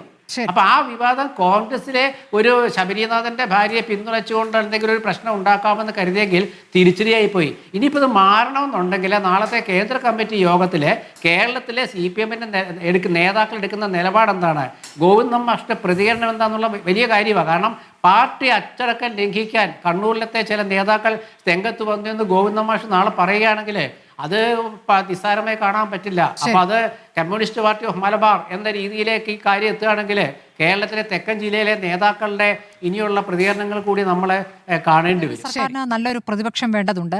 അങ്ങനെ ഒരു നല്ല പ്രതിപക്ഷമാകാൻ ഇപ്പോൾ CPMന് കഴിയുന്നില്ല എന്നാണോ മനസ്സിലാക്കേണ്ടത്? ഇപ്പോൾ വ്യത്യസ്ത പ്രതികരണങ്ങളായി നേതാക്കൾ നടത്തിക്കൊണ്ടിരിക്കുന്ന പ്രതികരണങ്ങൾ അതിനെ എങ്ങനെയാണ് കണ്ടത്? ഒരു താൽക്കാലിക പ്രതിഭാസമാണ്, പിന്നീട് അത് മാറി ഐക്യത്തിലേക്ക് വരുമെന്നാണ് മനസ്സിലാക്കേണ്ടത്. ഒരു പ്രതിപക്ഷം എന്ന നിലയ്ക്ക് ജനം ഈ മുന്നണിയെ ആ രൂപത്തിൽ അംഗീകരിച്ചിട്ടുണ്ടോ? യഥാർത്ഥത്തിൽ പ്രതിപക്ഷമാകുമ്പോൾ പരാജയം സമ്മതിച്ചുകൊണ്ട് ആ പരാജയ കാരണങ്ങൾ വിലയിരുത്തിക്കൊണ്ട് പിഴവുകൾ സമ്മതിച്ചുകൊണ്ട് മുന്നോട്ട് വരിക എന്നുള്ളതാണ്. ആ തരത്തിലുള്ളൊരു സമ്മതിക്കൽ ഇതുവരെ നമ്മുടെ മുന്നിൽ ഉണ്ടായിട്ടില്ല. തീർച്ചയായിട്ടും അതാണ് സ്മൃതി ഇതിനകത്തുള്ള യഥാർത്ഥ പ്രശ്നം എന്ന് പറയുന്നത്. CPM പരാജയം അംഗീകരിച്ചിട്ടില്ല. അതായത് CPM ഒരിക്കലും ഒരു പരാജയവും അങ്ങനെ അംഗീകരിക്കുന്ന കൂട്ടത്തിലല്ല. അതുകൊണ്ടാണ് VD സതീശൻ അടക്കമുള്ളവർ പറഞ്ഞത് CPMനെ തോൽപ്പിക്കാനല്ല പ്രയാസം, അവർ തോറ്റു എന്ന് അംഗീകരിപ്പിക്കലാണ്, സമ്മതിപ്പിക്കലാണ് ഏറ്റവും പ്രധാനപ്പെട്ട, ഏറ്റവും പ്രയാസപ്പെട്ട കാര്യം. യഥാർത്ഥത്തിൽ നമ്മുടെ കൺമുന്നിൽ അരങ്ങേറിക്കൊണ്ടിരിക്കുന്നതും അതുതന്നെയാണ്. ഈ തോൽവി ഒന്ന് വിലയിരുത്തി നോക്കിയാൽ 99 സീറ്റുണ്ടായിരുന്നൊരു മുന്നണിയാണ് ഈ 35 അല്ലെങ്കിൽ 36 വീണിരിക്കുന്നത്. അതിൻ്റെ ഒരു വ്യാപ്തി അല്ലെങ്കിൽ അതിൻ്റെ ഒരു വലിപ്പം ആലോചിച്ചാൽ വല്ലാത്ത ഒരു തോൽവിയാണത്. CPM അതിൻ്റെ ഏറ്റവും ചീത്ത വൈൽഡസ്റ്റ് ഓഫ് ഡ്രീംസിൽ പോലും, അതിൻ്റെ ഏറ്റവും വന്യമായ സ്വപ്നങ്ങളിൽ പോലും ഇത്രയും ഭീകരമായിട്ടുള്ളൊരു പരാജയം പ്രതീക്ഷിച്ചിട്ടില്ല. ഒരുപക്ഷെ ഭൂരിപക്ഷത്തിന് കിട്ടിയില്ലെങ്കിൽ പോലും അതിനടുത്ത് 60 മുകളിൽ ഒരുപക്ഷെ ഒരു 1-2 സീറ്റിൽ ഭൂരിപക്ഷം കിട്ടിയേക്കുമെന്ന് വരെ പ്രതീക്ഷിച്ചെടുത്താണ് നിലവിലുള്ള 12-13 മന്ത്രിമാർ തോറ്റത്, ഇടതുമുന്നണിയുടെ കൺവീനർ തോൽക്കുന്നത്, അതുപോലെ തന്നെ ഈ സീറ്റുകളുടെ എണ്ണം 99 നിന്ന് 36 വീഴുന്നത്. ഇതൊരു ചെറിയ പരാജയമല്ല. ഇത് അംഗീകരിക്കണമെന്നുണ്ടെങ്കിൽ, ഈ പാർട്ടിന് രക്ഷപ്പെടണമെന്നുണ്ടെങ്കിൽ ഈ പരാജയം അംഗീകരിക്കേണ്ടതുണ്ട്. ഈ പരാജയത്തിൻ്റെ യഥാർത്ഥ കാരണങ്ങൾ എന്തെന്ന് ഇഴകീറി പരിശോധിക്കേണ്ടതുണ്ട്. പക്ഷെ നിർഭാഗ്യവശാൽ ഇവിടെ ഇപ്പോഴും സാക്ഷാൽ പിണറായി വിജയൻ തന്നെ ഈ പരാജയത്തിൻ്റെ ഏറ്റവും വലിയ കാരണഭൂതൻ എന്ന് പറയുന്നത് അദ്ദേഹത്തെയാണല്ലോ പ്രൊജക്റ്റ് ചെയ്തത്. കേരളം മുഴുവൻ അദ്ദേഹത്തിൻ്റെ ആ ഒരു കട്ടൗട്ടുകൾ അല്ലെങ്കിൽ അദ്ദേഹത്തിൻ്റെ ഹോർഡിങ്സാണ് നമ്മൾ കണ്ടത്. അപ്പോൾ ഈ പരാജയത്തിന് യഥാർത്ഥ കാരണക്കാരൻ ആര്, അല്ലെങ്കിൽ ഈ പരാജയത്തിൻ്റെ ഏറ്റവും പ്രധാനപ്പെട്ട ഉത്തരവാദി അല്ലെങ്കിൽ അതിൻ്റെ ഒരു ധാർമ്മിക ഉത്തരവാദിത്വം, രാഷ്ട്രീയ ഉത്തരവാദിത്വം ഏറ്റെടുക്കേണ്ടത് ശ്രീ പിണറായി വിജയനാണ്. പക്ഷേ അദ്ദേഹം ഇതുവരെ ആ പരാജയത്തെക്കുറിച്ച് ഞങ്ങൾ തോറ്റു അല്ലെങ്കിൽ ഞങ്ങൾ പരാജയപ്പെട്ട് ഞങ്ങൾക്ക് സീറ്റ് കുറഞ്ഞു എന്നല്ലാതെ ഈ പരാജയം എന്തുകൊണ്ടുണ്ടായി എന്നതിനെക്കുറിച്ച് സത്യസന്ധമായ ഒരു വിലയിരുത്തൽ ശ്രീ പിണറായി വിജയൻ എന്ന് പറയുന്ന മുൻ മുഖ്യമന്ത്രിയുടെ, ഇപ്പോഴത്തെ പ്രതിപക്ഷ നേതാവിൻ്റെ, CPMൻ്റെ പരമോന്നത നേതാവിൻ്റെ ഭാഗത്തുനിന്ന് ഉണ്ടായിട്ടുണ്ടോ? അതുണ്ടാകാത്തിടത്തോളം കാലം എങ്ങനെയാണ് ഈ കാര്യങ്ങൾ മുന്നോട്ട് പോവുക? എന്നിട്ടും അദ്ദേഹത്തെ പ്രതിപക്ഷ നേതാവാക്കി. ഇവിടെ നമ്മൾ മനസ്സിലാക്കേണ്ട ഒരു കാര്യമുണ്ട് സ്മൃതി. അതായത് ഈ പാർട്ടി തോൽക്കും അല്ലെങ്കിൽ തോറ്റു എന്നുള്ളത് ഈ 36 സീറ്റായതൊന്നും അല്ല പ്രശ്നം. ഏറ്റവും പ്രധാനപ്പെട്ട കാര്യം, ഈ പാർട്ടി പറയുന്നത് അണികൾ വിശ്വസിക്കുന്നില്ല.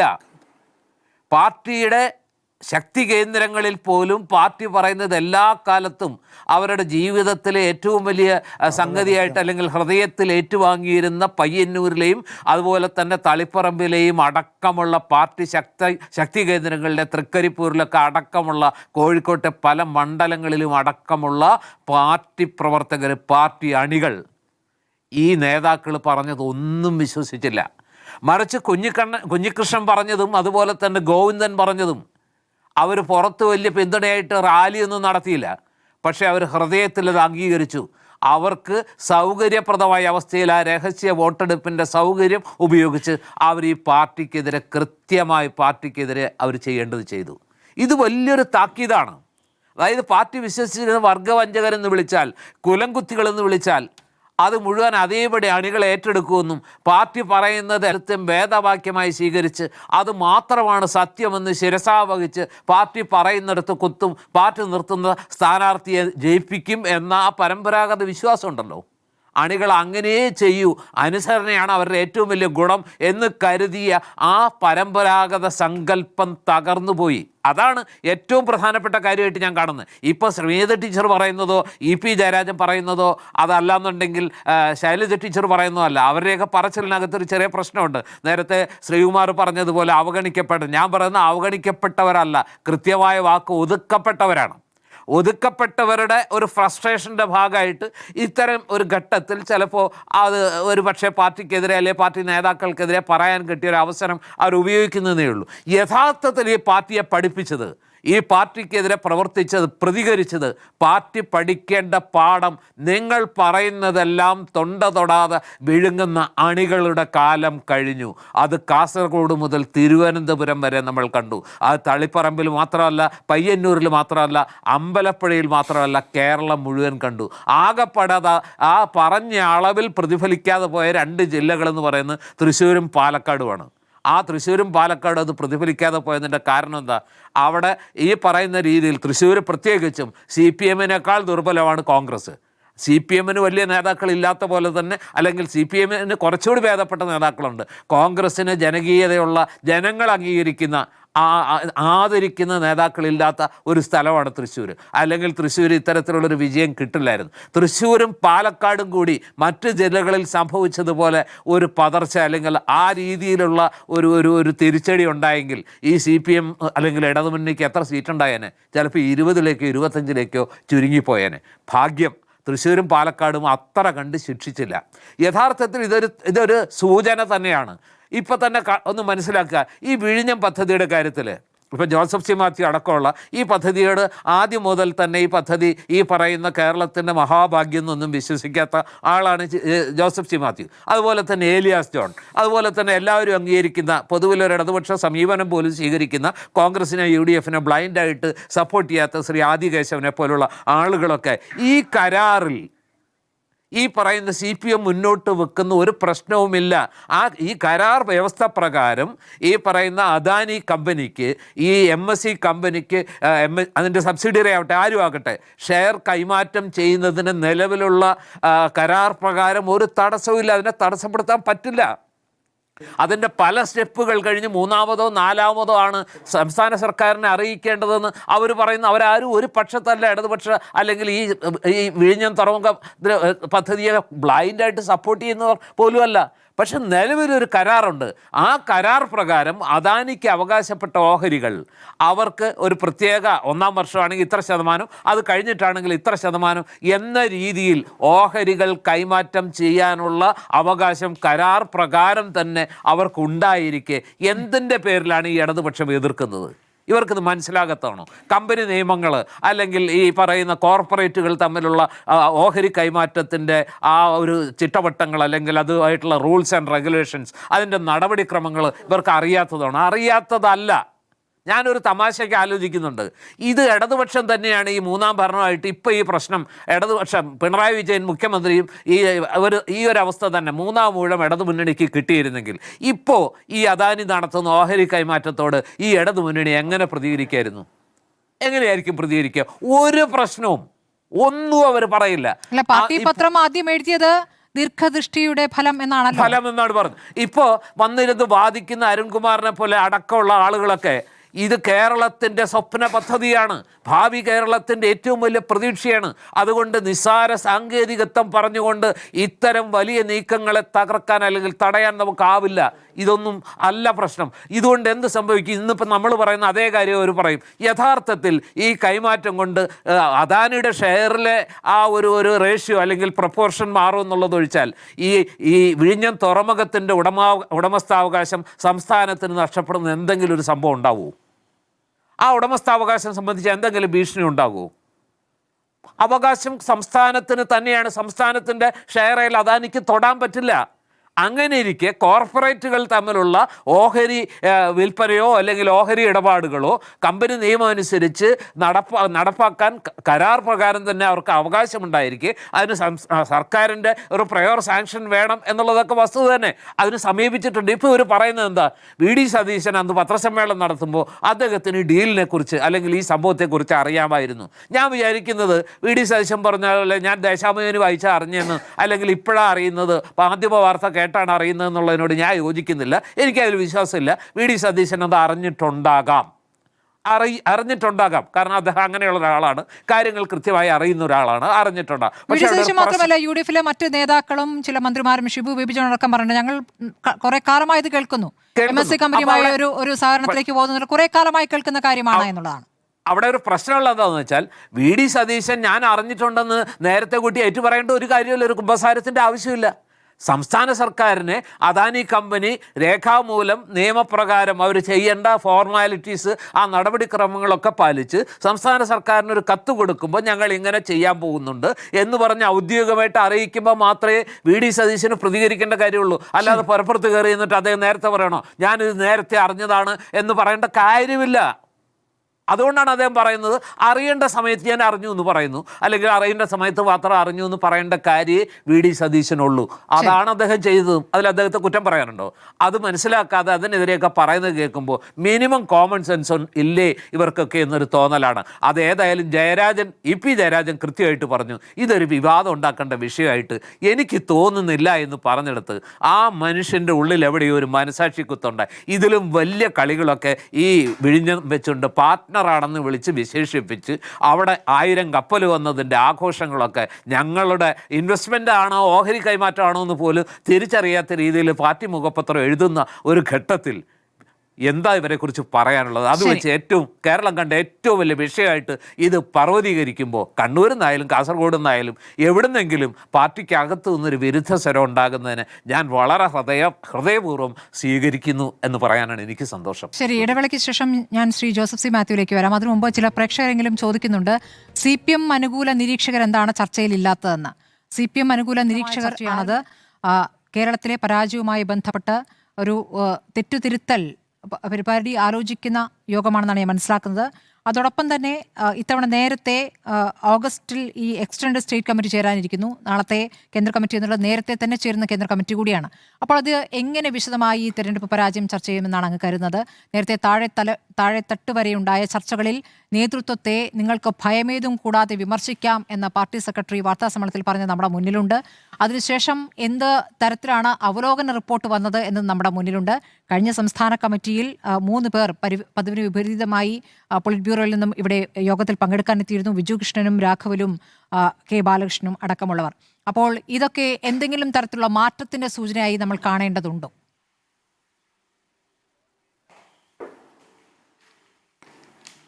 സ്മൃതി, അതിനൊരു ശ്രമം പാർട്ടിക്കകത്ത് തീർച്ചയായിട്ടും നടക്കുന്നുണ്ട്.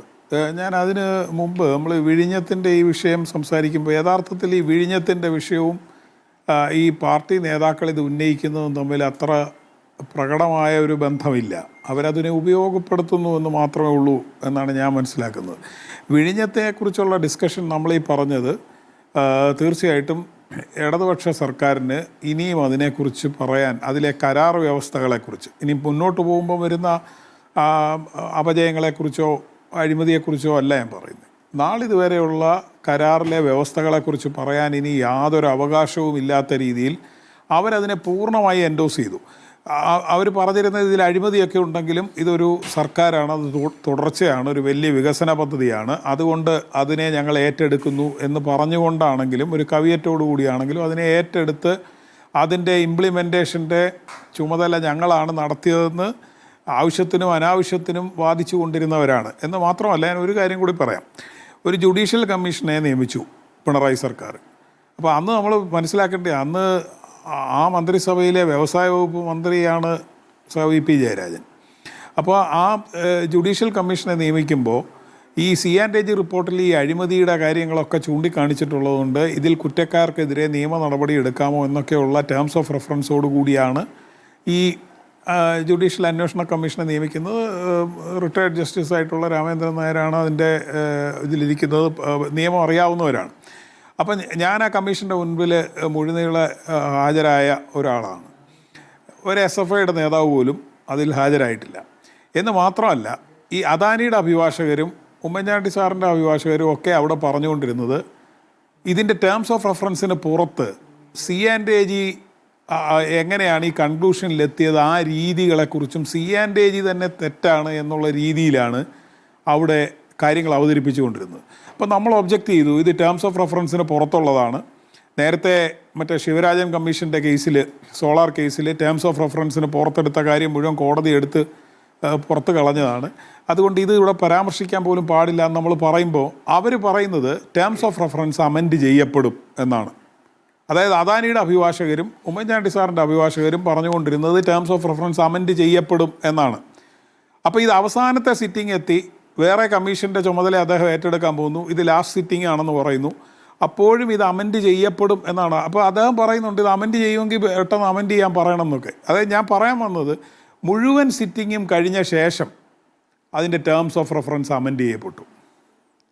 അപ്പോൾ ഞാൻ ആ കമ്മീഷന് കത്ത് കൊടുത്തു, ടേംസ് ഓഫ് റെഫറൻസ് അനുസരിച്ചുള്ള സിറ്റിംഗ് വീണ്ടും നടത്തണം, ഇത് ശരിയല്ല എന്ന് പറഞ്ഞു. അത് അവഗണിച്ചിട്ടാണ് റിപ്പോർട്ട് വന്നത്. നിങ്ങൾ കേട്ടുകഴിയുള്ള കാര്യമാണോ? അപ്പോൾ കണ്ണൈവൻസ് അവിടെ വെച്ചേ സംഭവിച്ചു കഴിഞ്ഞു. ജുഡീഷ്യൽ കമ്മീഷനെ ചുമതലപ്പെടുത്തുമ്പോഴുള്ള സമീപനമല്ല ജുഡീഷ്യൽ കമ്മീഷൻ്റെ സിറ്റിംഗ് നടന്ന് 1-2 സിറ്റിംഗ് ആയപ്പോൾ മുതൽ ഈ സർക്കാരിൻ്റെ ഭാഗത്ത് നിന്നുള്ളത്. ഞാൻ മുതിർന്ന ഒരുപാട് CPM നേതാക്കന്മാരോട് ഇത് അപകടമാണ് എന്ന് വ്യക്തിപരമായും ഞാൻ കണ്ടു പറഞ്ഞിട്ടുള്ളതാണ്. അതുകൊണ്ട് ഇതിനെക്കുറിച്ച് പറയണ്ട. ഈ മാറ്റം ഉണ്ടായതാണ്. ആ മാറ്റം ഉണ്ടാകുന്നതിൻ്റെ സാഹചര്യം എന്താണെന്ന് ഇത് കേൾക്കുന്ന ജനങ്ങൾക്കറിയാം. EP ജയരാജനെ സംബന്ധിച്ചിടത്തോളം നമ്മൾ എന്തെല്ലാം പ്രശ്നം പറഞ്ഞാലും അങ്ങനെ ഒരു മാറ്റം ഉണ്ടെങ്കിൽ ആ മാറ്റത്തിൻ്റെ കൂടെ നിൽക്കുന്ന ആളാണ് അദ്ദേഹം. വഞ്ചനയിൽ ചതിയില്ല, അത്രേ ഉള്ളൂ. അതുകൊണ്ടാണ് അദ്ദേഹം പറയുന്ന ഒരു കാര്യം എന്നാണ് ഞാൻ വിചാരിക്കുന്നത്. അടുത്ത ഒരു വിഷയം, ഇപ്പോൾ ഇത് ഉന്നയിക്കുന്നതിൻ്റെ കാര്യം വിഴിഞ്ഞത്തിൻ്റെ മെറിറ്റിലേക്ക് പോവുക എന്നുള്ളതല്ല. നേരത്തെ സ്മൃതി ചൂണ്ടിക്കാണിച്ചതുപോലെ ഈ പാർട്ടിക്കകത്ത് നേരത്തെ ഇവിടെ പലരും പാനലിൽ ചൂണ്ടിക്കാണിച്ചതുപോലെ വലിയൊരു പരാജയം കേരളത്തിലെ ഈ പാർട്ടിയുടെ റാങ്ക് ആൻഡ് ഫയൽ എന്ന് പറയാവുന്നവർ ഈ പാർട്ടി നേതൃത്വത്തിന് കൊടുക്കാവുന്ന ഏറ്റവും കടുത്ത ശിക്ഷ കൊടുത്തു. നേരത്തെ ചൂണ്ടിക്കാണിച്ച പോലെ തൃശ്ശൂർ, പാലക്കാട്, തിരുവനന്തപുരം ജില്ലകളിൽ പിടിച്ചു നിന്നതിൻ്റെ കാര്യം 2011 തെരഞ്ഞെടുപ്പിൻ്റെ ഘട്ടം മുതൽ BJP കോൺഗ്രസിൻ്റെ വോട്ടുകളിലേക്ക് ഉണ്ടാക്കിയ ഒരു ഇൻറോഡ്സാണ്. അത് നമ്മൾ ഡാറ്റ എടുത്ത് പരിശോധിച്ച് നമുക്ക് മനസ്സിലാക്കാൻ പറ്റും. അതിൻ്റെ മെച്ചത്തിലാണ് കുറച്ച് സീറ്റുകളിലെങ്കിലും പിടിച്ചു നിന്നത്. അല്ലാതെ ഇടതുപക്ഷത്തിൻ്റെ വോട്ടുകളിൽ എല്ലായിടത്തും കുറവുണ്ടായി. ഈ ജില്ലകളിൽ അല്പം പിടിച്ചു നിന്നതിൻ്റെ പശ്ചാത്തലം ഇതാണ്. അപ്പോൾ ഇങ്ങനെ ഒരു തിരിച്ചടി കൊടുത്ത ശേഷം നിങ്ങൾ നിങ്ങളുടെ രീതികളെ മാറ്റുന്നില്ലെങ്കിൽ നിങ്ങളെ ഞങ്ങൾക്ക് വേണ്ട എന്നുള്ള പ്രസ്താവന ജനം റാങ്ക് ആൻഡ് ഫയൽ കൊടുത്തു കഴിഞ്ഞു. ഇതിൻ്റെ പശ്ചാത്തലത്തിൽ പാർട്ടിക്കകത്ത് ചർച്ചകൾ നടക്കുകയാണ്. അപ്പോൾ ആ ചർച്ചകളിൽ ഈ നേതൃത്വത്തിലുള്ള അവിശ്വാസം ഇവർക്ക് തുടരാൻ യാതൊരു ധാർമ്മികമായ അവകാശമില്ലെന്ന് എല്ലാവരെക്കാളും നന്നായിട്ട് അവർക്ക് തന്നെ അറിയാം. അപ്പോൾ PBയിലെ ഉൾപ്പെടെയുള്ള ചർച്ചകളിൽ ഇത് വന്ന് മടങ്ങിയെത്തിയ ശേഷം ഇവിടെ പാർട്ടി പ്രതിപക്ഷ നേതാവായി പിണറായി വിജയൻ തുടരാനുള്ള തീരുമാനം സംസ്ഥാന സെക്രട്ടേറിയറ്റിൽ അദ്ദേഹത്തോട് ചേർന്ന് നിൽക്കുന്ന, നേരത്തെ തന്നെ നമ്മൾ പലപ്പോൾ പറഞ്ഞിട്ടുള്ള പോലെ ഈ മുകൾ തട്ട് നേതൃത്വം അങ്ങനെ തിരഞ്ഞെടുക്കപ്പെട്ടിട്ടുള്ളവരാണ്. അവരങ്ങനെ എതിർക്കാൻ ശേഷിയുള്ളവരല്ല. ഇപ്പോൾ ചിലർ എതിർപ്പ് പ്രകടിപ്പിക്കുന്നവരുണ്ടെങ്കിലും അപ്പോൾ അവരെ ഉപയോഗപ്പെടുത്തിക്കൊണ്ട് ഇദ്ദേഹത്തെ പ്രതിപക്ഷ നേതാവായി വീണ്ടും അവരോധിക്കുകയും ഇതാണ് സംസ്ഥാന സെക്രട്ടേറിയറ്റിൻ്റെ യുണാനിമസ് തീരുമാനം, നിങ്ങൾ അതിനോട് യോജിക്കുന്നുണ്ടോ എന്നൊരു ചോദ്യം PBക്ക് കൊടുത്തിടത്താണ് നമ്മൾ നേരത്തെ പറഞ്ഞ പോലെ 10-7 എന്നൊക്കെയുള്ള രീതിയിൽ അവിടെ നിന്ന് അംഗീകാരം വന്നു. അപ്പോൾ അവിടെ മുതൽ ആ സ്പ്ലിറ്റ് ഉണ്ട്. ഇവിടെ നിർഭയമായിട്ട് സഹാക്കൾക്ക് സംസാരിക്കാം എന്ന് പറയുന്നത് ഇതുവരെ ഇല്ലാത്തൊരു പുതിയ സാഹചര്യം ഉണ്ട് എന്ന് പറയുകയാണ്. അപ്പോൾ ഈ പാർട്ടിയിൽ ഇതുവരെ നിലനിൽക്കുന്ന സാഹചര്യം എന്താണെന്ന് നമുക്കറിയാം. അവിടെ പ്ലീനം വിളിക്കുമെന്ന് പറഞ്ഞാൽ പ്ലീനത്തെ വെട്ടിച്ചുരുക്കി ഒരു എക്സ്റ്റെൻഡഡ് സ്റ്റേറ്റ് കമ്മിറ്റി ആക്കുന്നത് ഈ സംസ്ഥാന ജില്ലാ സെക്രട്ടേറിയറ്റിലുള്ള കുറേ പേരെ കൂടി ഇൻകോർപ്പറേറ്റ് ചെയ്തുകൊണ്ട് ഈ കാരണഭൂതന്മാരെല്ലാം കൂടിയിരുന്ന് ചർച്ച ചെയ്തിട്ട് ഈ യഥാർത്ഥ ഒരു ചർച്ചയെ ഒന്ന് ക്രോഡീകരിക്കാൻ, ഒന്ന് ഇല്ലാതാക്കാൻ, ഒന്ന് മൈൽഡാക്കാനുള്ള ഒരു ശ്രമമാണ്. അപ്പോൾ അതിൽ ഇവർ കേന്ദ്ര കമ്മിറ്റി അംഗങ്ങളെയും സംസ്ഥാന സെക്രട്ടേറിയറ്റ് അംഗങ്ങളെയൊക്കെ ഒന്ന് ഒഴിവാക്കിയിട്ട് കുറച്ച് പേരെ കൂടി ഇൻകോർപ്പറേറ്റ് ചെയ്തുകൊണ്ട് ഒരു മാറ്റം വരുത്തിയെന്നൊരു പ്രതീതി ഉണ്ടാക്കുകയും എന്നാൽ ഇപ്പോഴുള്ള നേതൃത്വത്തിൻ്റെ കയ്യിൽ തന്നെ ഇത് തുടരും, ഈ നേതൃത്വം തുടരും എന്നുള്ള ഒരു സ്ഥിതി വരുത്തുകയും ചെയ്യാനുള്ളൊരു ശ്രമമാണ് നടത്തുന്നത്. അതിനോടുള്ളൊരു വിരോധവും കൂടിയാണ്. ഈ ഒതുക്കപ്പെട്ടവർ എന്ന് പറഞ്ഞാൽ ഒതുക്കപ്പെട്ടവരുടെ ലിസ്റ്റ് എടുത്താൽ വലിയൊരു ലിസ്റ്റുണ്ട്. ഇവരൊന്നും ഒതുക്കപ്പെട്ടവരല്ല, ഇവരൊക്കെ സമീപകാലത്ത് ഒതുക്കപ്പെട്ടവരാണ്. ചവിട്ടിത്താഴ്ത്തപ്പെട്ടവരുണ്ട്, എത്രയോ നാളുകളായിട്ട് നെറുകയിൽ കാലിരിക്കുന്നവരുണ്ട്, ഇല്ലാതാക്കപ്പെട്ടവരുണ്ട്. അപ്പോൾ ഇവരുടെ എല്ലാം ഈ രാഷ്ട്രീയ പ്രവർത്തനവും അവരുടെ കൂടെ പ്രവർത്തിച്ചവരും എല്ലാം ഈ പാർട്ടിക്കകത്തുണ്ട്. അതുകൊണ്ട് അവർക്കെല്ലാം തുറന്ന് സംസാരിക്കാനുള്ള ഒരു അവസരം കൊടുത്താൽ ഇത് പ്രശ്നമാകും എന്നറിയാവുന്നിടത്താണ് ഇതിനെ ആ ചർച്ചയെ ഇല്ലാതാക്കാനുള്ള ഒരു തീവ്ര ശ്രമമാണ് ഈ പാർട്ടിയുടെ സംസ്ഥാന നേതൃത്വത്തിൻ്റെ ഭാഗത്ത് നിന്നുണ്ടായിക്കൊണ്ടിരിക്കുന്നത്. അവിടെ പിണറായി വിജയനെതിരെ നേരിട്ട് പറയാൻ ബുദ്ധിമുട്ടുള്ള ഇവർ പലരും ഇതിൻ്റെ ഗുണഫലം അനുഭവിച്ചവരാണ്. അപ്പോൾ അങ്ങനെ നിന്നതിൻ്റെ ഗുണഫലം അനുഭവിക്കുകയും സമീപകാലത്ത് ആ പ്രിഫേർഡ് ലിസ്റ്റിൽ നിന്നൊന്ന് പുറത്താക്കുകയും ചെയ്തവരാണ്. അപ്പോൾ അവരെ സംബന്ധിച്ചിടത്തോളം അവരാദ്യം ഗോവിന്ദ മാഷിനും രാകേഷിനും ഒക്കെ എതിരെ പറയുന്നതേ ഉള്ളൂ. രാകേഷിനെതിരെയൊക്കെ പറയുന്നത് പിണറായിക്കെതിരെ തന്നെ പറയുന്നതാണെന്ന് ഈ പാർട്ടിക്കകത്തുള്ള എല്ലാവർക്കും അറിയാം. അപ്പോൾ അതുകൊണ്ട് അതൊരു അവർ പതുക്കെ ഞരങ്ങി തുടങ്ങുന്നു എന്ന് കരുതിയാൽ മതി. പക്ഷേ സംസാരിക്കേണ്ട ഒരുപാട് പേർ ഈ പാർട്ടിക്കകത്തുണ്ട്, സംസാരിക്കാൻ ഒരുപാട് വിഷയങ്ങൾ ഈ പാർട്ടിക്കകത്തുണ്ട്. ഇവരത് സംസാരിക്കുകയും കറക്റ്റ് ചെയ്യുകയും ചെയ്യുന്നില്ലെങ്കിൽ ജനം അവരുടെ തീരുമാനം വ്യക്തമായി പറഞ്ഞു കഴിഞ്ഞു എന്നാണ് ഞാൻ വിചാരിക്കുന്നത്. ഇനി കോൺഗ്രസിൻ്റെ ഭരണപരാജയം കൊണ്ട് അവരുടെ തമ്മിൽ തല്ലുകൊണ്ട് ഇത് തിരിച്ചു വരാൻ കഴിയും എന്നൊരാഗ്രഹത്തിൽ ഇപ്പോഴത്തെ നേതൃത്വം ഇങ്ങനെ തുടർന്ന് പോകാമോ എന്നൊരു ശ്രമമാണ് നടത്തുന്നത്. അത് എത്രത്തോളം ജനവും പാർട്ടിയും അംഗീകരിക്കുമെന്നുള്ളത് നമുക്ക് കണ്ടറിയേണ്ടി. നടപടികൾ എടുക്കാൻ വേണമെങ്കിൽ സാധ്യതയുണ്ട്, ആ രൂപത്തിൽ നേതാക്കൾക്ക് ഇടപെടാൻ സാധ്യതയുണ്ടെന്നാണ് ഞാൻ മനസ്സിലാക്കുന്നത്. പക്ഷേ അങ്ങനെ ഒരു കാര്യത്തിലേക്ക് പോകുമോ?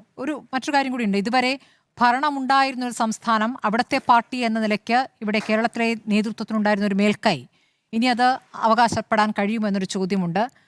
നേരത്തെ പരാജയവുമായി ബന്ധപ്പെട്ട് കേന്ദ്ര കമ്മിറ്റി നടത്തിയ വിലയിരുത്തലുകൾ, ആ വിലയിരുത്തലുകൾക്ക് അനുസൃതമായിട്ടല്ല സംസ്ഥാന കമ്മിറ്റിയിൽ അവസാനം ഈ അവലോകന റിപ്പോർട്ട് ഉണ്ടായത് എന്ന വിമർശനം ഇതിനകം വന്നു കഴിഞ്ഞതാണ്. അപ്പോൾ അതും നാളെ തുടങ്ങുന്ന 3 ദിവസത്തെ യോഗത്തിൽ അത് ചർച്ചയ്ക്ക് വരില്ല.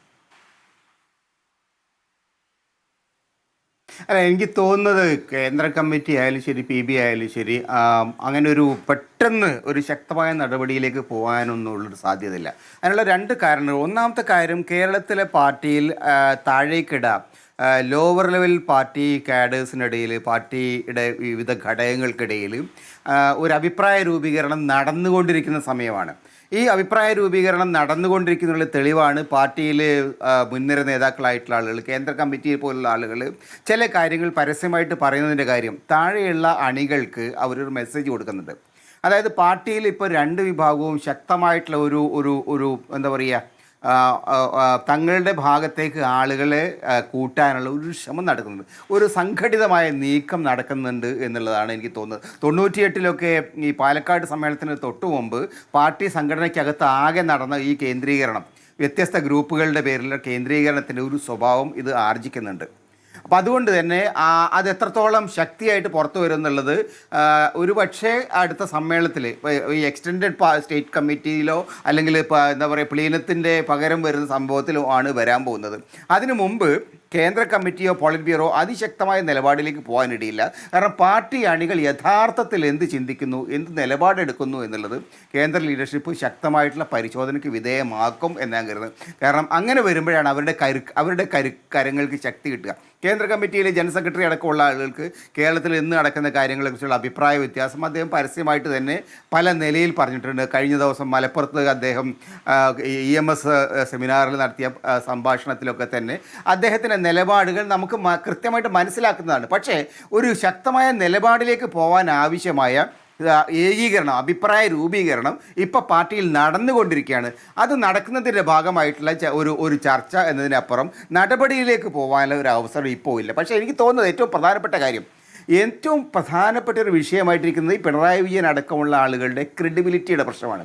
അവരിന്നിപ്പോൾ എടുക്കുന്ന നിലപാടുകൾ, വിഴിഞ്ഞത്തിൻ്റെ കാര്യത്തിലായാലും മറ്റു വിഷയങ്ങളായിട്ട് എടുക്കുന്ന നിലപാടുകൾ, കോർപ്പറേറ്റുകൾക്ക് പിന്നെ ഇതെല്ലാം വിട്ടുകൊടുക്കുന്നത് പറയുന്നത് 2010 CIA ഒരു ഇൻ്റർവ്യൂ, അമേരിക്കൻ എംബസിയിലെ CIA ഒരു ഉദ്യോഗസ്ഥനുമായിട്ട് CPMലെ പ്രധാനപ്പെട്ട ഒരാൾ നടത്തിയ ഇൻ്റർവ്യൂ, അദ്ദേഹം പിണറായി വിജയനെക്കുറിച്ച് VSനെതിരായിട്ട് നടത്തിയ പരാമർശങ്ങൾ സത്യത്തിൽ വിക്കിലീക്സിലൂടെ പുറത്തു വന്നിട്ടുണ്ട്. അത് വളരെ പരസ്യമായിട്ട് പറയുന്നത് പിണറായി വിജയൻ പാർട്ടിയുടെ നിയന്ത്രണം ഏറ്റെടുക്കും, VSന് വേണ്ടി വന്നാൽ തഴയും എന്നാണ്. ആ നിലയിൽ ഒരു 10-15 വർഷമായിട്ട് അവർ വന്നിരിക്കുന്ന നീക്കങ്ങളുടെ, അമേരിക്കയെ അടക്കം CIA അടക്കമുള്ള ആളുകളുമായിട്ട് നടത്തിയിരിക്കുന്ന ബന്ധപ്പെടലുകളുടെ ഒരു വലിയ ഹിസ്റ്ററി ഇതിനകത്തുണ്ട്. ഇത് പാർട്ടിയുടെ കേന്ദ്ര കമ്മിറ്റിക്ക് വളരെ കൃത്യമായിട്ട് അറിയാം. പ്രകാശ് കാലാട്ടിനെ പോലെ നേതാക്കൾക്ക് അറിയാം. അവരൊക്കെ ഈ കാര്യങ്ങൾ പഠിച്ചിട്ടുള്ള ആളാണ്. അപ്പോൾ അതുകൊണ്ട് ഇത് പെട്ടെന്ന് അവസാനിക്കുന്ന ഒരു വിഷയമല്ല, ഇപ്പം ഉണ്ടായിരിക്കുന്ന പ്രശ്നമല്ല. കഴിഞ്ഞ 10-20 വർഷങ്ങൾക്കിടയിൽ പാർട്ടിയിൽ വന്നിരിക്കുന്ന ഈ വലതുപക്ഷവൽക്കരണം, ഈ സാമ്രാജ്യത്വമായുള്ള കൂട്ടുകെട്ടുകൾ, ഇത്തരം നിരവധി വിഷയങ്ങൾ കൂടുതൽ ശക്തമായിട്ട് ഉയർന്നു വരും. അതിന് പറ്റിയ ഒരു അന്തരീക്ഷം ഒരുക്കുക എന്നുള്ളതാണ് യഥാർത്ഥത്തിൽ വരുന്നത്. അങ്ങനെ വരികയാണെങ്കിൽ അന്തിമമായിട്ട് ഈ തരത്തിലുള്ള ആളുകൾ പുറത്തു പോകേണ്ടതായിട്ട് വരും എന്നാണ് ഞാൻ കരുതുന്നത്.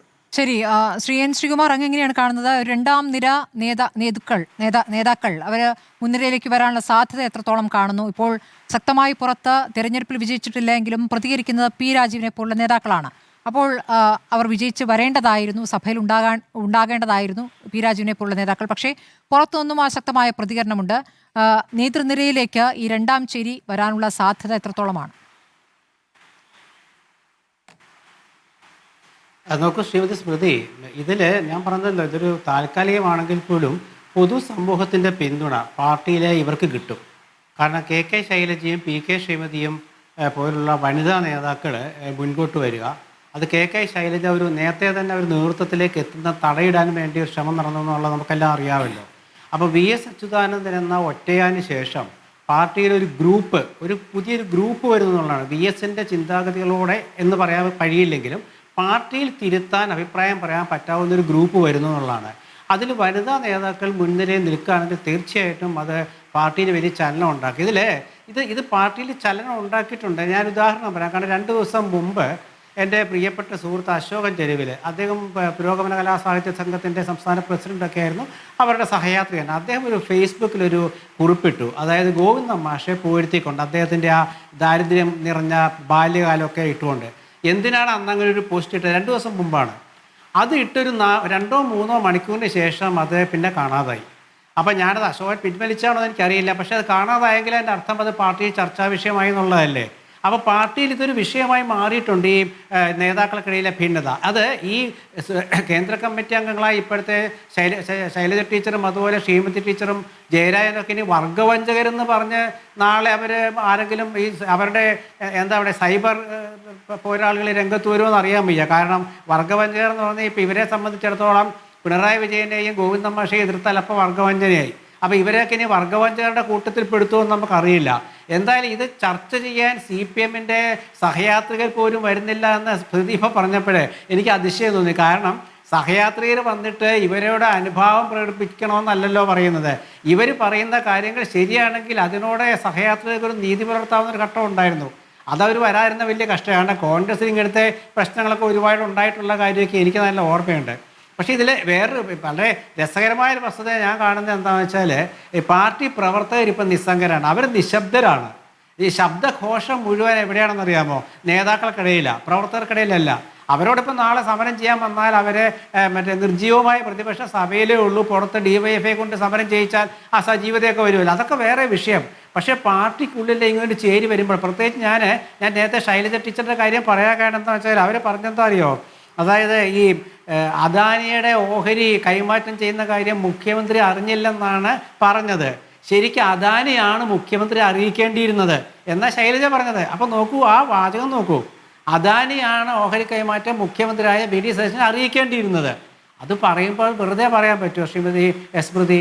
അതിലൊക്കെ വലിയ വലിയ കാര്യങ്ങളുണ്ട്. കാരണം എന്ന് വെച്ചാൽ ഇതൊരു അവസരമാണ്. ഈ അവസരം അവർ എത്രത്തോളം മുന്നോട്ട് കൊണ്ടുപോകുന്നുള്ളതാണ്. അപ്പം നാളത്തെ കേന്ദ്ര കമ്മിറ്റിയിൽ ഇതൊരു വിഷയമായി ചർച്ച ചെയ്യാൻ ഒരു പക്ഷേ എടുത്തിട്ടതാകാം. കാരണം 3 കേന്ദ്ര കമ്മിറ്റി അംഗങ്ങളാണ് ചർച്ചയിൽ വന്നിട്ടുള്ളത്. ഇത് ചർച്ചയാക്കിയിട്ടുള്ളത് നിസ്സാര കാര്യമല്ല. 3 കേന്ദ്ര കമ്മിറ്റി അംഗങ്ങളെന്ന് വെച്ചാൽ കേരളത്തിലെ നേതൃനിരയിലെ 2ാം നിരയല്ല, അവർ 1ാം നിരക്കാർ തന്നെയാണ്. ആ 1ാം നിരയിൽ ഇപ്പോൾ ഗോവിന്ദൻ മാഷ് സെക്രട്ടറി ആയത് എങ്ങനെയാണെന്ന് നമുക്കറിയാമല്ലോ. അപ്പോൾ ആ 1ാം നിരയും 2ാം നിരയും പാർട്ടിയിൽ അവർ തീരുമാനിക്കുന്ന ഏത് രീതിയിലാണെന്നുള്ളത് TK ഗോവിന്ദൻ MLA ആയപ്പോൾ നമ്മൾ മനസ്സിലാക്കിയില്ലേ. കണ്ണൂരിലെ ഒതുക്കപ്പെട്ട് കഴിഞ്ഞിരുന്ന TK Govindan, MV Govindan area committee അംഗമായിരുന്ന ഒരു കമ്മിറ്റിയുടെ സെക്രട്ടറി ആയിരുന്നു TK ഗോവിന്ദൻ. അപ്പോൾ പാർട്ടിയിൽ ഇവരൊക്കെ ഏതാണ്ട് തുല്യരാണെന്ന് ഇപ്പോൾ നമുക്ക് മനസ്സിലാക്കാൻ പറ്റുന്നു. അപ്പോൾ ഇത് ആ പാർട്ടിയെ സംബന്ധിച്ചിടത്തോളം ഇതൊരു നല്ല കാര്യമായിട്ട് എനിക്ക് തോന്നുന്നു. കാരണം ഒരു എതിർ ശബ്ദം ഉണ്ടായാൽ ഈ പാർട്ടി നന്നാവും. പാർട്ടി നന്നാവുക എന്ന് വെച്ചാൽ ഈ നുണ അവർ ആയുധമാക്കുക എന്നുള്ള അവരുടെ ആ ഒരു സ്ഥിതിയിൽ നിന്ന് അവർ മാറും. ഇപ്പം തന്നെ നിങ്ങൾ നോക്കൂ, പാർട്ടിയുടെ പ്രസിദ്ധീകരണങ്ങൾക്ക് ഏകപക്ഷീയമായി ചർച്ച നടത്തേണ്ട ഗതിയുണ്ടായിരിക്കുകയാണ്. കാരണം ഈ വിജയത്തിലൊക്കെ ഒരു എതിർ ശബ്ദം കേൾപ്പിക്കാതിരിക്കാൻ ശ്രദ്ധിക്കുകയാണ് അവർ. കാരണം പാർട്ടിയുമായി ബന്ധമുള്ള, പാർട്ടിയെ സഹായിക്കുന്നവരെ മാത്രമേ അവിടെ ചർച്ചയിൽ പങ്കെടുക്കുന്നുള്ളൂ. എന്താ കാരണം? എതിരഭിപ്രായം വിഴിഞ്ഞത്തെക്കുറിച്ച് വരും. വരുന്നത് എന്താ? സത്യസന്ധമായ അഭിപ്രായമാണ്, അത് വരാൻ പാടില്ല. അപ്പോൾ അങ്ങനെയൊക്കെ ചിന്തിച്ചുകൊണ്ട് പാർട്ടി മുന്നോട്ട് പാർട്ടി മുന്നോട്ടെന്ന് വെച്ചാൽ പാർട്ടി പോവുകയാണ്. അത് മുന്നോട്ട് പോകുമ്പോൾ ഈ കാണുന്ന തടസ്സങ്ങളുണ്ടല്ലോ, ഈ തടസ്സങ്ങളെന്ന് പറയുന്നത് നിസ്സാരമല്ല. അത് മാറ്റാൻ കഴിയില്ല. പാർട്ടിക്ക് മാറ്റാൻ കഴിയില്ല എന്ന് വെച്ചാൽ അവർ തുറന്നടിച്ചു കഴിഞ്ഞു. ഇനി അവർ എത്രത്തോളം പോകും എന്നുള്ളതാണ്. അപ്പോൾ ഇപ്പം ഇന്നവരെ തിരുത്തിയിട്ടൊന്നുമില്ല, ആരും തിരുത്തിയിട്ടില്ല. AK ബാലൻ വന്നിട്ട് എല്ലാവരും പറയുന്നത് ഒരേപോലെയാണെന്നൊക്കെ പറഞ്ഞെങ്കിലും ആരും തിരുത്തിയിട്ടില്ല. അത് വളരെ കൃത്യമായിട്ടൊരു കാര്യം പറഞ്ഞു. അതിൽ കൊള്ളേണ്ടവർക്ക് കൊണ്ടിട്ടുണ്ട്, മനസ്സിലാക്കേണ്ടവർക്ക് മനസ്സിലായിട്ടുണ്ട്.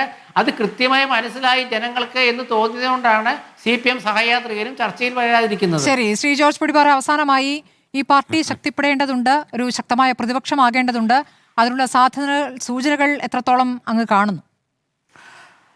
അല്ലോ, അങ്ങനെ അങ്ങോട്ട് എന്താ പറയുക, തകർന്നടിഞ്ഞു പോകുന്നൊരു പാർട്ടിയായിട്ടൊന്നും CPMനെ ഞാൻ കാണുന്നില്ല. അല്ലെങ്കിൽ ഇടതുപക്ഷം അങ്ങനെ തകർന്നടിയാനും പാടില്ല.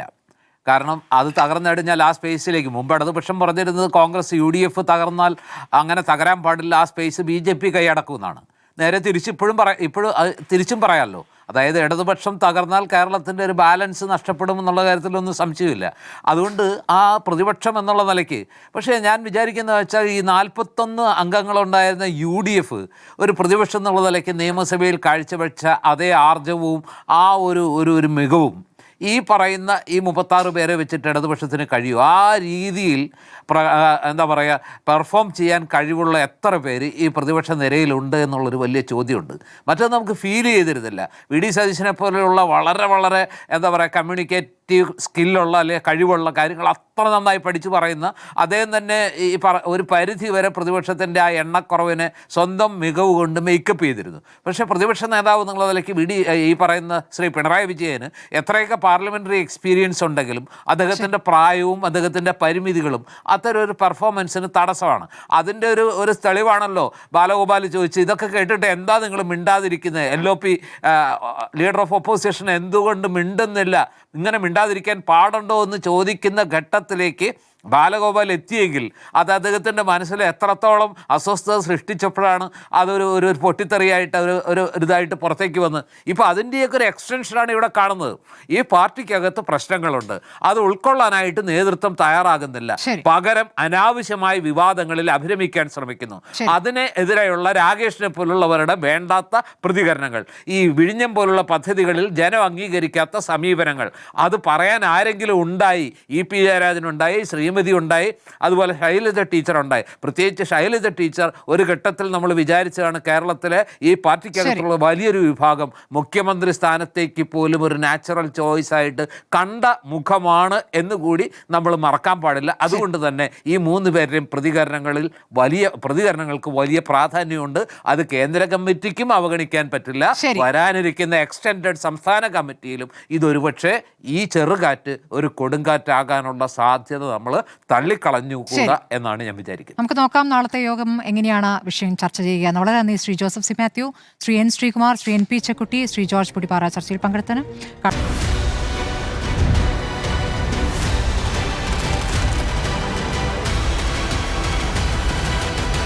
Debate with Smruthi Paruthikad.